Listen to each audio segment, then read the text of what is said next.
Welcome to my universe. I am Father Creator, and today I'm breaking down the metaphysics of the woman.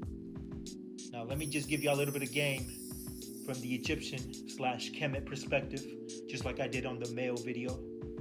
See, the Egyptians, they gave that feminine energy to the moon. The moon is very ominous, very healing, very magical in its presence. So that's why they associated it to Aset, Isis, the goddess. Now the goddess Isis was the goddess of medicine, the goddess of knowledge. A very nurturing type of underlining tone, but also very, very calculating and cold. So there's a duality there. You see, when we look at the moon, what does the moon do? The moon controls the ocean's tide. It controls our sleep cycles in a way. It calms the energy. See, this is all aspects of the feminine energy. When you look at what the moon does, it controls.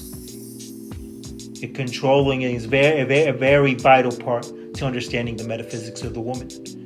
See, the woman is also synonymous with that of the ocean. Why? Because the ocean is forever itself, but it's never constant. The energy is never constant with the ocean. You'll never see the same ripple, the same wave, the same movement, It'll constantly be water, but it will also be moving, changing, flowing energy. See? It's also about openness. Female energy is about openness. Just like the male is perseverance, the woman is more openness. It's more accepting more than giving.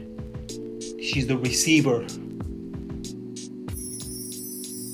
See, that's why when we look at the four elements, fire, water, earth, and air, the woman is more associated with air and water. Why? Because they're the flowing ones, the ones with no form, but still remain themselves, you see.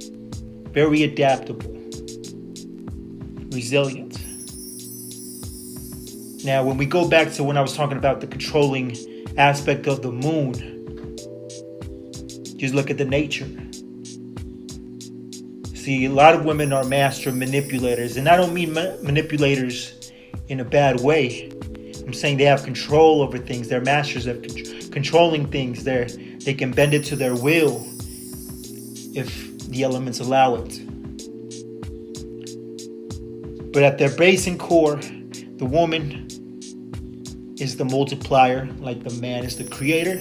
She is the multiplier, the enhancer.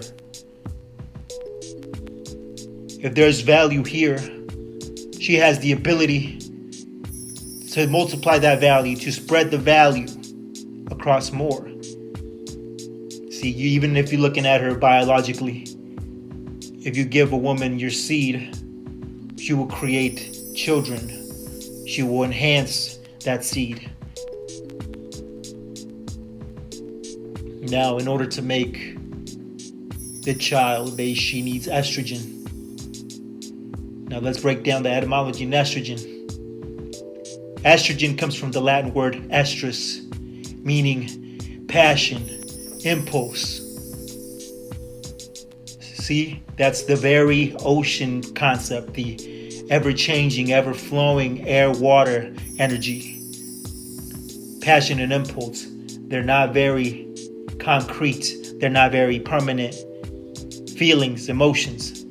That's what they're centered in. And that's not a bad thing. I think in Western society, we get caught up in thinking that emotions and, impulse is a bad thing. But sometimes we overlook that as well. And it holds us back as humans.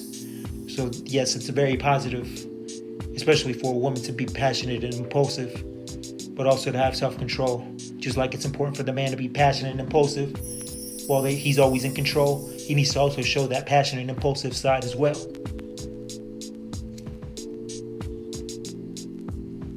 See, the woman has control over other things, while the man has control over himself.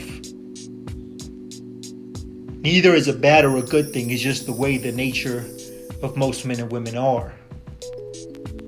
But of course, this is all based on this is all in the base primal nature, but it can also be affected by the environment, your surroundings and upbringing, as well as your mental mind state. See, a woman, she represents that aspect of space. She is the universe and the embodiment in terms of space. While the man is the energy, the time. She is the space, the universe. Hence why space, nature, the universe is often referred to with a feminine energy behind it, like Mother Nature. Mother Nature. Most importantly,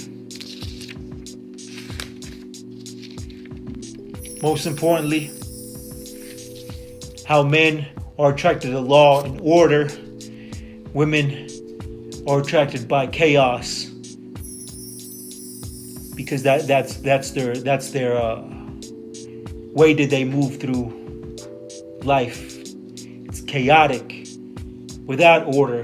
It's what they bring to the table, and you cannot have order without chaos and chaos without order. You have to have that dichotomy, that being able to draw that fine line between those two. She is the chaos.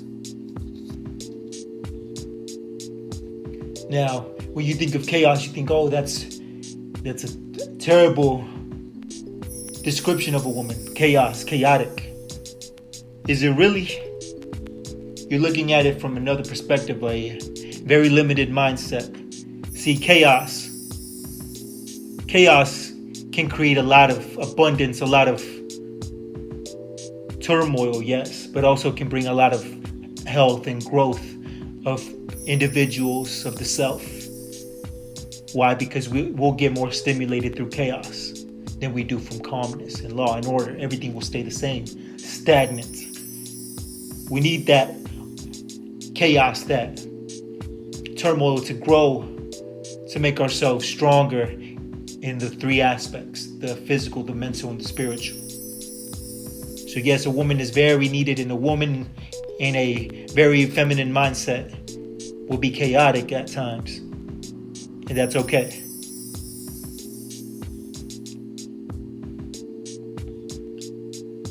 Now the word manipulation. See, it has that, if you break down the etymology, it has the word man in it in the first. But if you break it down, it's man, I pull and ate. So she's targeting the man.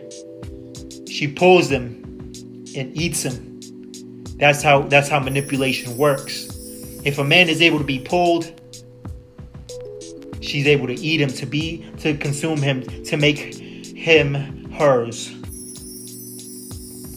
There's nothing wrong with that, It's up to the man to let himself be controlled by the woman, or the woman to be controlled by the man.